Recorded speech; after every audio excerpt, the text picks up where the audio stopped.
Hi, my name is Amina, and I will be talking to you guys about alcohol, what it is, the effects it has on the body, and the dangers of drinking and driving.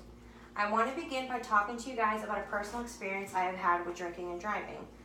Growing up, I went to school with this girl, and her senior year she decided to go to France so that way she can study abroad. She came back to Colombia in May, that way she can graduate with her class.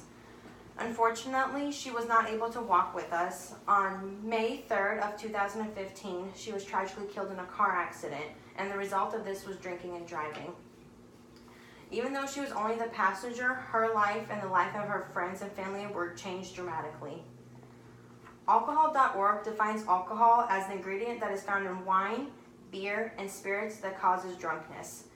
Alcohol goes through a very simple process that is called fermentation, and basically that means that the sugar reacts with the yeast, and in return we get alcohol and carbon dioxide. All alcoholic products come from different things. Things like wine comes from grape, the sugar that's found in grapes. Beer comes from the sugar that is found in barley, which is a grain. Cider comes from the sugar that is found in apples, and vodka comes from the sugar that is found in things like potatoes and beets. Next, I'll be sharing with you guys the effects alcohol has on the body. Alcohol is considered to be a depressant, and according to the National Cancer Institute, a depressant is any drug that slows down brain activity, causing the muscles to relax.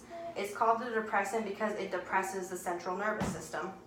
Alcohol in small doses can increase the feeling of euphoria and talkativeness, and it can have several side effects like impaired coordination, slurred speech, memory impairment, nausea, vomiting, and even drowsiness. Alcohol in large doses, though, can have a series of complications. Things like respiratory distress can occur, coma, and possibly even death. With prolonged alcohol use, it does lead to alcohol use disorder or alcoholism. Mayo Clinic defines alcohol use disorder as a pattern of alcohol use that involves problems controlling your drinking, being preoccupied with alcohol, continuing to use it even though you know it's a problem and when it's causing problems, having to drink more to get the same effect that you used to get, or having withdrawal symptoms when you rapidly decrease or completely stop.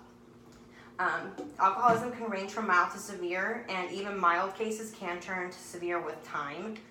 Some things of alcoholism are not knowing your limit or knowing when to stop, having the strong craving of wanting to drink alcohol, drinking in situations that are not safe, and when times that you know personally that it's not safe, but you still do it because you want that feeling.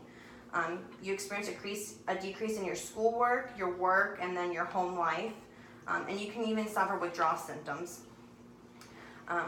Alcohol intoxication is the amount of alcohol that is found in your bloodstream. An increase in the concentration is also an increase in impairment. So the more you drink, the more impaired you're going to be. So your memory gets worse, your coordination gets a lot worse, and so does your speech. It can cause behavior problems and even mental changes. Things like inappropriate behavior starts to occur, impaired memory, and even blackouts. Blackouts are when you don't remember a situation or event that occurred when you were drunk.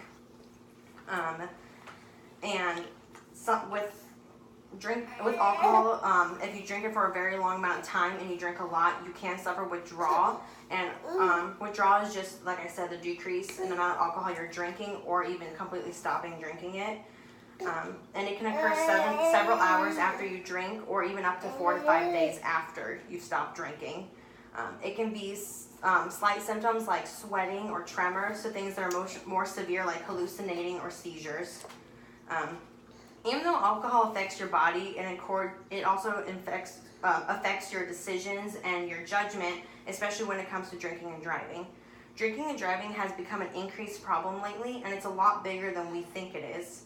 In 2016, the CDC reported that 10,497 people have died in alcohol-impaired driving crashes.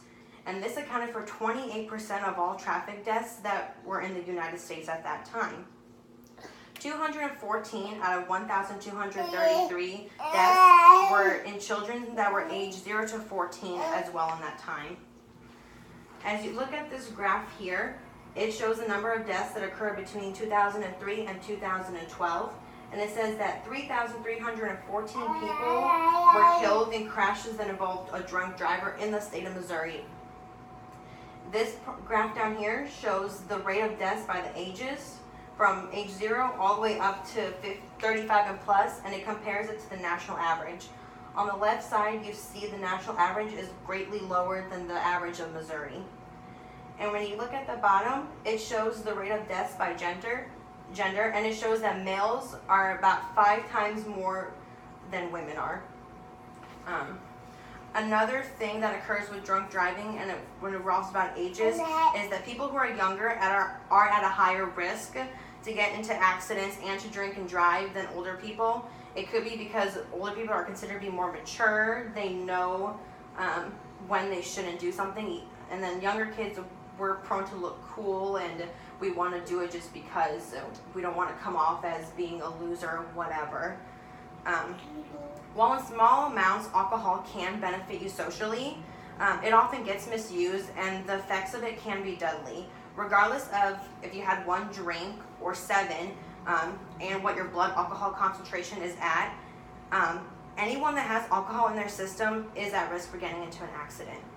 Thank you guys so much. Thank you. Oh.